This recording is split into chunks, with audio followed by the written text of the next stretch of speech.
Making it last is all I care to do. You loving me, I loving you. Mothers and fathers, husbands and wives, sisters and brothers, friends for life. We won't live in the past. It's time for another conversation. Welcome to Making It Last. And as I'm sure you can see in the background, you're seeing a Christmas tree. It's the season, it's the holiday season. And some of us dread that season, some of us look forward to that season. So we're going to be unpacking just how to survive the holidays. This is all about helping us to have better relationships, not just with ourselves, with other people. And I'm learning Gayle. And to unpack that topic with me is Krisann, Gayle. So we've dealt with those who might end up dreading the season. For those who are saying, yes, this is my favorite time of the year. I get to spend time with family.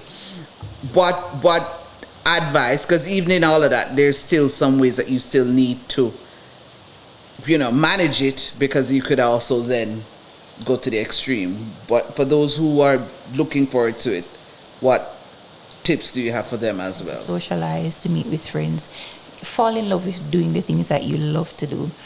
Also, take care of yourself. A lot of people during the holiday, they go crazy, they want to do some extra things, and by the time you look, you're ready to hit the road running in January, you're burnt out. So you have to learn to take care of yourself as well, in the name of preservation. Yeah.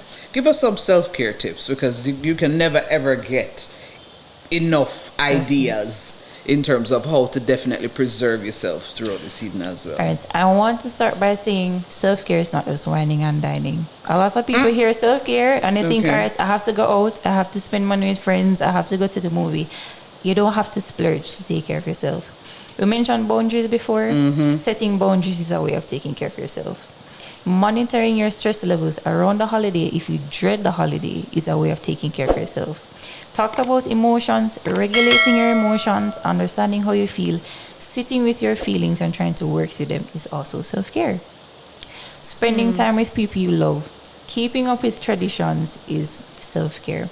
Also, exercise. A lot of people around the holiday, yes, we like to eat. I don't like the food to just settle, but get up and move about. Get in contact with nature. Do something as simple as coloring. As big as I am, as old as I am, I'm an adult by law, but I have, I have coloring books and I like to color. It reduces my stress and it's taking care of myself. And self-care, it's not just physical. It's not just about resting, about exercise. It's spiritual. If you have a relationship with God, feed into your relationship with God. And again, it's mental and emotional. So emotional regulation, emotional awareness. And if you're having a hard time around the holidays, let somebody know. A lot of people have a hard time, like myself, and sometimes we sit with it, we don't do anything about it, and it festers beneath the surface and comes out in the wrong ways. So yeah. How do you plan to do some level of self-care in this holiday season? All right. I've bought new novels. I want to get back into the habit of reading because I like to read. I bought a new coloring book. I plan to spend time with my brother and my sister-in-law. I have a new nephew-in-law as well. I want to spend time taking care of him, bonding with him. I have family who migrated last year and we haven't really kept in touch. So we're planning to do like family Zoom calls. We're going to eat together virtually as best as possible and make the best of what we have. I'm glad you said it, because a lot of what you said just now isn't going to require, quote unquote, a lot of money. It won't. It's very cost effective. Yeah. And I think more often than not, people think that for me to be able to do a lot of things, it's going to require money. It's going to require money. And you see how we go back to things being outside of our financial bracket, taking care of ourselves and taking off the dread of the holidays doesn't even have to cost us money. If you look at what we have and what we can do with what we can have much more joy as it relates to the holiday season. Anything else you want to add in terms of just how to maintain joy in the season? I like what you said, that maintaining the joy in the season. Maintaining the joy. Not thinking of anything off the top of my head, but just do the best that you can with what you have. Yeah. All right. In all of what we've been saying, though, Krisann, I think inadvertently, it almost sounds as if we're just talking literally about maybe just the Christmas side of things. But with the New Year approaching, and people are in the habit of making resolutions. New Year resolutions. What are your thoughts on that? On as making the well? resolutions. Honestly, when it comes to holiday seasons, Christmas, New Year's, there's added pressure. Where there's added pressure to be more festive or to want to change. For me, I find myself making resolutions sometimes, not necessarily because like, okay, this is something I want to do. This is something I feel I should be doing. Okay. You don't need New Year's to make resolutions. You can make resolutions throughout the year. You realize that you go through life, you learn things about yourself, you learn things about other people, about your relationship with yourself, your relationship with others. You can change as you go along. You don't have to wait on New Year's to want to change. But if you decide to wait on New Year's, that's fine. But how you go about making resolutions does make a difference.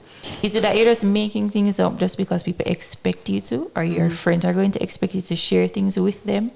Or is that you've taken time, you've paused, you've looked at perhaps what happened in Christmas, what happened in the year before, and you say, okay, this is how I can progress and this is how I can change.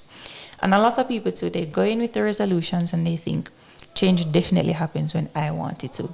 Okay. But growth is outside of our control. Yes, we can take the steps, but we can never truly tell when the growth is going to happen.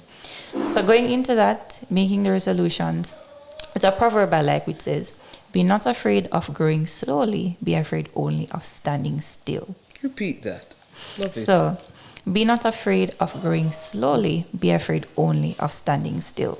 My name is Krisann Gayle, and you're listening to the Making It Last podcast with Miss Noreen Daly.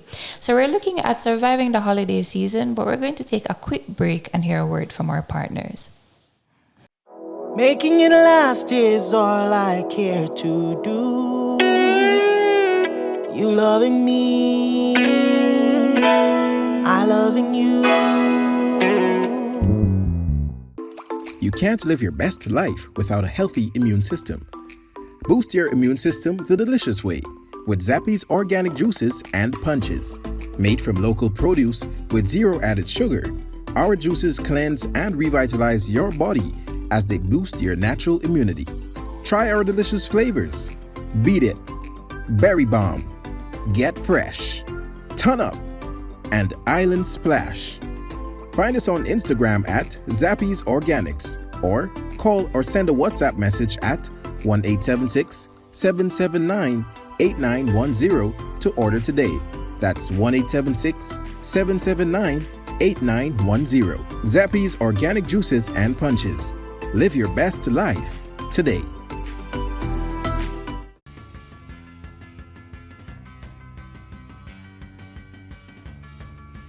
Hello, my name is Gayle, and I want to share with you my journey with Noreen Daly in my communication coaching sessions. As I went through the sessions with Noreen, I was able to recognize my strengths in communication. Some things I didn't recognize that I would do, she was able to unearth and allow me to recognize that these are some strengths that I had. I did have some weaknesses which I was challenged to overcome through research, reviewing other public speakers, and being able to sit before a camera and to speak to an audience, an invisible audience. It was fun, and as a coach, she was patient and she gave good feedback, and she was able to give me the insight into communication as to how to best use my skills, my natural communication strengths to be engaging as a speaker. And I would recommend anybody who seeks to become a more competent communicator to enroll in her program, reach out to her, and I believe you're going to enjoy the journey as much as I did. Thanks.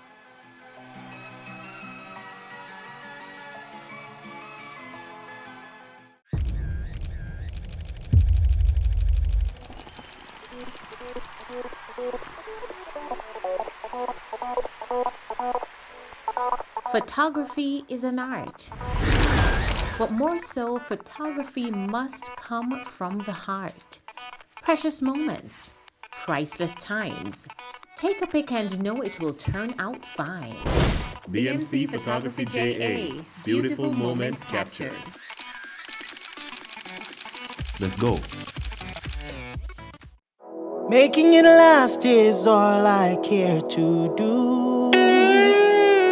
You loving me, I loving you. Welcome back. You're tuned into the Making It Last podcast with Miss Noreen Daly. I'm Krisann Gayle, and we're looking at surviving the holiday season. So let's continue the conversation. All right, so you just said the whole idea that you don't have to wait until the New Year's resolution to actually change. With all of that, though, how do you think our relationships can remain healthy with all of the dread and just maintaining, with, a bit of both the negative and the positive throughout the season, making sure that our relationships remain healthy? All right, so throughout the Christmas season as well as New Year. As New Year's, yeah. Okay, so for the persons who dread the holiday, you may find this person could be a friend, could be a family member. If you realize that something is off, don't just sweep it under the rug. A lot of people, we pick up on things, we're like, oh, it's just a phase, it's just something that they're going through. I don't have to pay any attention to it. And so they turn a blind eye. Now, in the season of dread, the person who is having a rough time may think, wow, nobody really cares, or I'm in this alone. And then coming out of that season, they still take that mentality with them, going into the new year, going through the rest of their life. So if you realize something is wrong, reach out. Because chances are the person who's having a struggle, they don't know how to communicate. I need somebody right now. And sometimes a lot of people pick up on things we don't notice about ourselves. They pick up our attitude change, the way that we approach certain things, the way that we behave, our moods. So live up to the titles. If you're a friend, be a friend. If you're a brother, be a brother. If you're a sister, be a sister. So that's what I feel. Be a friend, be a brother. As we're winding down, though, Krisann, in all of life's challenges, it's coming to the end of a year. People are looking towards New Year. If, with all that you've said, if you had to sum everything up in, say, about a 3-step process or just 3 major tips, what would those tips be? Well, my 3 tips would be to assess, pinpoint, and plan. Assess where you are, and that's pretty broad, but we think about it emotionally, where you are, how I am feeling in your relationship with yourself, with other persons. How is it that I feel about the holiday season? Why do I feel this way about the season? So you assess, you pinpoint what the things are, and then you plan now how to improve or how to make things better. And okay, if I realize I'm having a hard time and I pinpoint perhaps grief, sadness, anger, you pin it down and you say, okay, I'm grieving this person. I feel angry about this situation in this particular moment. And you plan, how do I move in grief to where I get to that tomorrow where it's a little bit better and a little bit easier to deal with it? How do I navigate the anger, and how do I let somebody in my season of grief and my season of pain during the holiday season? Excellent note to end on. Thanks so much for sharing, Krisann. You're welcome, Miss Daly. This was Making It Last podcast, where it's all about helping us to have better relationships, not just with ourselves, but with other people. I'm Noreen Daly. Until next time.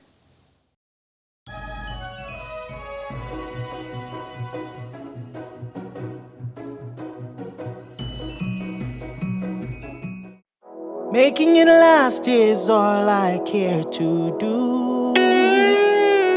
You loving me, I loving you. Mothers and fathers, husbands and wives.